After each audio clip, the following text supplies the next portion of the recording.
Good morning sa inyong lahat mga kakalbo. Nandito na naman ako sa aking mga munting gardenan. Gusto ko makita sa inyo ay malago-lago ng mga dahon ng aking mga tanim.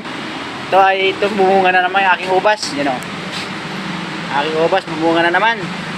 Yan ang mga tanim ko. May nakalado. May malunggay. Yan o.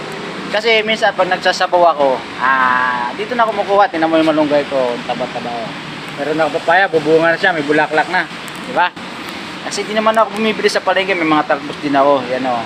Yan o, may papaya, may kalamansi ako. Yan o, kalamansi ko. Yan o. Nakikita yan. Ito, ubas ko rin. Ito, meron ako dito tinanim na apple. Ito. O, ano ba? O, ayan o. Yan. Tumutubo na siya. Yan o. Yan. Meron ako ditong pichay. Pichay, may talbos ako. Yan o. Yan. Kasi mahirap bumili sa palengke. Mahal. Meron ako dito picture din oh. Tingnan mo yung mga tanim ko, may bunga na nga oh. Ayan oh. Bunga na yan. Yan, di ba? Mas maganda na yan, maganda na yan. Kaysa na bibili.